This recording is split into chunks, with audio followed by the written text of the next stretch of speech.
At the very beginning of the movie, we see a zombie stumbling along the road. Then we see a family driving together. The man is Han Young-suk, a captain in the South Korea Marine Corps. He is traveling with his sister and his brother-in-law, Chol-min, heading toward a ship. On the way, a wounded man asks them for a ride. Blood is clearly visible on his body, so Young-suk refuses to help. Moments later, the man's wife appears, holding a baby in her arms.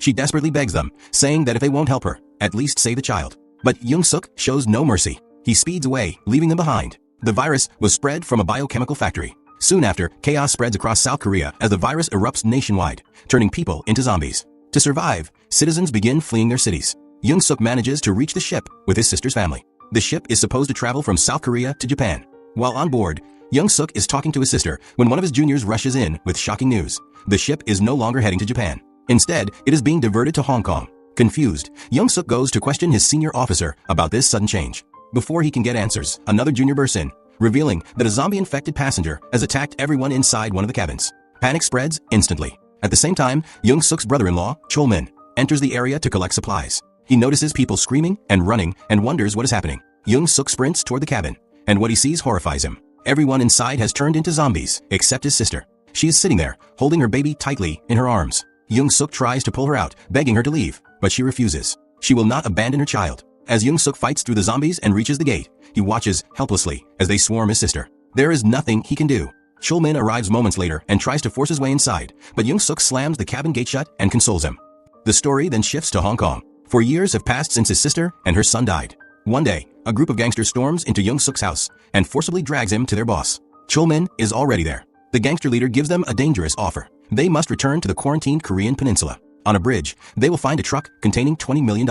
If they bring the money back, half will be theirs, and the other half will belong to the gangster. Young-suk questions how they are supposed to enter the peninsula, since the area has been completely quarantined due to the zombie outbreak and is under constant surveillance by neighboring countries. The gangster assures them that everything has been arranged. They just need to trust him. Left with no real choice, they agree. They travel by ship toward the peninsula. Besides Young-suk and Chol-min, 2 more men are added to the team. The gangster tells them he will wait offshore for 3 days. As soon as they get the money, they must contact him using a satellite phone. Soon, the team reaches the peninsula. Among them is a woman, a skilled driver who used to live there and knows every road by heart. She leads them toward a truck believed to be carrying the money. But when they reach it, Young-suk goes toward the truck, checks the license plate, and realizes this is not the truck they are looking for. Nearby, Young-suk sees a massive glass building where countless zombies are wandering around. Because it is completely dark, the zombies cannot see them. Young-suk quietly tells the group that this is not the truck, but the real one should be nearby. Soon after, the group discovers another truck. When they open it, they are shocked to see stacks of cash inside. This is the exact truck they came all the way to the peninsula for. What they do not realize is that a girl has been secretly watching their every move from a distance. When they reach the driver's seat, they find a dead zombie inside. When Chol-min tries to pull the body out, the zombie suddenly attacks him. The truck's horn starts blaring loudly, but Young-suk quickly kills the zombie. The horn attracts a massive horde of zombies. Knowing it is impossible to fight them all, Young-suk decides their only option is to escape. They speed off with a truck, thrilled and convinced they are about to become millionaires. Suddenly, someone throws a flare onto the road. The bright light draws even more zombies toward them. Terrified, they push the vehicle to full speed, but they lose control. The car crashes and the truck slams into an obstacle. Young-suk is thrown onto the ground. When he regains consciousness, Young-suk sees zombies attacking his teammates. He believes everyone has been infected, but that is not true. Chol-min manages to lock himself inside the truck to survive. Young-suk is surrounded by zombies and fights to survive. One zombie is about to attack him when a car suddenly crashes into it from behind, saving his life. Inside the car is the same girl who had been secretly watching them. She quickly drives away before the zombies can react. Her name is Juni, and her younger sister is also with her in the car. Juni is an incredibly skilled driver. She performs dangerous stunts, smashing through obstacles and racing through intersections at full speed. Her reckless driving eventually knocks Young-suk unconscious. They finally stop at a safe location. Juni's younger sister calmly clears the road using her sharp instincts. As soon as the path is clear, they speed off again and reach their base. Meanwhile, the people who threw the flare arrive at the crash site. They take the money-filled truck with them. When Young-suk wakes up, he finds himself face-to-face with an elderly man. This man is Juni's grandfather, Mr. Kim. He scolds Juni, saying she failed to bring back what she was sent for, and questions why she brought this man along instead. Soon, Juni's mother arrives. Young-suk is stunned when he sees her. She is the same woman who begged him for a ride 4 years earlier while holding her baby in her arms. However, she does not recognize Young-suk at all. Her name is Min Young. She points a gun at him and asks if he is from Unit 631. Confused, Young-suk says he knows nothing about Unit 631 and explains that he came from Hong Kong. Min Young then explains everything to him about Unit 631. At the same time, Grandpa Mr. Kim desperately tries to contact one of his old army friends over the radio. hoping they can come and rescue them. Elsewhere, the people who stole the truck are revealed to be Unit 631. They take the truck back to their base. Suddenly, a noise comes from inside the truck. When they open it, they discover a man hiding inside. It is Chol-min. After this, Sergeant Hwang orders his men to take him to the arena. When a soldier named Private Kim opens the bags in the truck, he discovers massive stacks of cash inside. Seeing so much money, he becomes extremely excited and immediately rushes to inform his commander. The commander rushes over and is stunned by the amount of cash. But then he finds a satellite phone inside the truck. As soon as he turns it on, a call comes through. The gangster's men tell him over the phone that it does not matter who brings the money, as long as they get it. In return, they promise to give him half the cash and safely transport him out of the peninsula to Hong Kong. Hearing this, the commander is overjoyed. For the first time, he sees a way out of this hell and agrees to the deal. Elsewhere, Unit 631 prepares their twisted game, where humans are forced into deadly survival battles against zombies for entertainment. Chol-min is also forced into the game. Zombies are released, and the players must fight to survive. After running from the zombies, most of the players are attacked, while a few manage to survive. Chol-min is among the survivors. On the other side, Jung-Suk explains everything to Min-young. He tells her that they came to collect the money and escape using a satellite phone. Their allies are waiting at the port. If they can retrieve the truck and the phone, all of them can escape this nightmare. After hearing Jung-Suk's plan, Min-young makes a bold decision. She decides they will infiltrate Unit 631, steal the truck and the satellite phone, and then return to the port to escape the peninsula once and for all. Jung-Suk is overwhelmed with guilt as he remembers how, for years earlier, he refused to help Min-young and her daughters. Ironically, those same daughters have now saved his life from the zombies.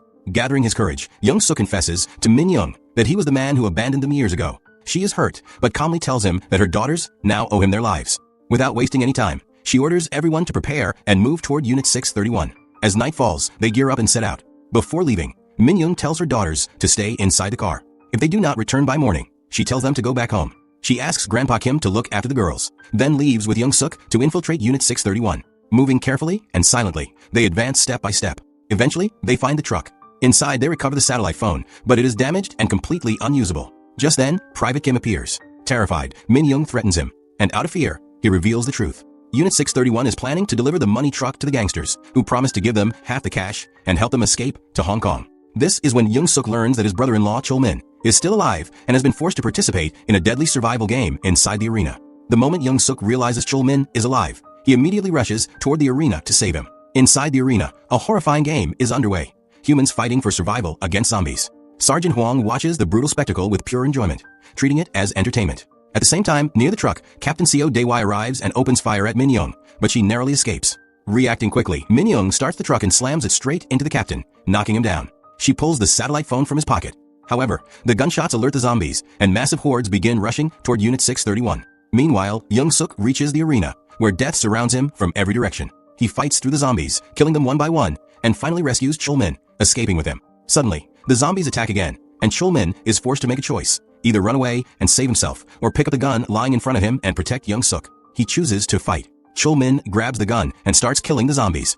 But before he can escape, Sergeant Hwang shoots Chol-min. When Jung-Suk realizes his brother-in-law has been shot, he is completely shattered. His entire family is already gone, and now he is losing the last person he had left. Just as Sergeant Hwang is about to shoot Jung-Suk, Min-young arrives with the truck. She pulls Jung-Suk inside, and they speed away. However, the noise attracts countless zombies, who quickly surround the vehicle and block their path. With zombies everywhere, survival seems impossible, until Junie arrives in another car. She turns on the headlights and blasts the horn, drawing all the zombies toward herself. As they chase her vehicle, Min-young drives the truck straight over the zombies from behind, clearing a path. They manage to escape for now. Soon after, Sergeant Hwang's men arrive and fire flares into the sky, flooding the entire area with light. Drawn by the brightness, even more zombies swarm in. Now they're not only running from zombies, but also from armed soldiers chasing them. Junie takes out several enemies with her incredible driving skills. She proves she is highly skilled, driving with sharp focus, dodging zombies, crushing enemies, and protecting the truck at the same time. During the chaos, Sergeant Hwang's men shine a powerful flashlight toward the truck, lighting up the entire area and drawing swarms of zombies toward it. They barely manage to survive both the zombies and the soldiers. As the truck passes by a glass building filled with zombies, Jung-Suk fires at the building, shattering the glass walls and releasing the zombies outside. Before the zombies can reach them, they escape. The freed zombies immediately swarm Sergeant Hwang's vehicle, overwhelming it and finally killing him. Just when it seems they've made it through, Captain Seo Dae-wai suddenly reappears. He crashes into Junie's car, holds her at gunpoint, and demands the satellite phone and truck. At that moment, Eugene secretly activates her remote control car, distracting the captain and creating one final chance to turn the situation around. Junie struggles and manages to break free, but Captain Seo Dae-wai fires a shot toward Eugene. To protect her, Grandpa Kim steps in front of the bullet and is shot instead. Min Young raises her gun to shoot the captain, but before she can pull the trigger, he shoots her in the leg. Jung-Suk also fires at him, but Captain Seo still manages to escape with a truck full of money. With that, their last hope is gone, and everyone is left completely devastated. Captain Seo soon reaches the port. As soon as he hands over the truck, the gangsters realize they already have the money, so they shoot him multiple times without hesitation. Though badly wounded, Seo manages to drive the truck backward and stops it at the gate, allowing zombies to swarm inside. The gangsters fight desperately, but the zombies brutally kill all of them. Meanwhile, Grandpa Kim is dying. He apologizes to his granddaughters, telling them he is sorry for not being able to get them out of this hell. Juni and Eugene break down in tears as he passes away. Moments later, they spot an army aircraft in the sky, the same soldiers Grandpa Kim had contacted over the radio for help. Min Young turns to Jung-Suk and says, "You still owe us a debt. No matter what happens, you must get my daughters out of here alive." Jung-Suk grabs the girls and runs toward the helicopter, shooting down the zombies chasing them and clearing a path. Meanwhile, Min Young climbs into the truck and blows the horn to draw the zombies toward herself. Jung-Suk reaches the helicopter with the girls, but the soldiers tell them they must leave immediately. The girls refuse. They won't go without their mother. Min Young realizes she won't be able to reach them in time. Believing this is the end, she raises a gun, prepared to take her own life. Back at the helicopter, Juni points a gun at the soldiers and shouts that they will not leave without their mom. Jung-Suk understands their pain. He knows what it feels like to lose a family, because he has already lost his own. He tells the girls to stay where they are and promises to bring their mother back. Jung-Suk runs straight toward Min Young and fires a shot into the sky. When Min Young hears the gunshot, she abandons her plan to die. She fights off the zombies, jumps out of the truck, and runs toward him. Jung-Suk shoots down the zombies in their way, while Min Young slowly makes her way toward the helicopter. Finally, all of them make it safely. They escape the zombies, board the helicopter, and at last, leave this living hell behind. And that's where this thrilling movie comes to an end. Now tell me in the comments, which scene was your favorite? And for more movie recaps like this, subscribe to the channel.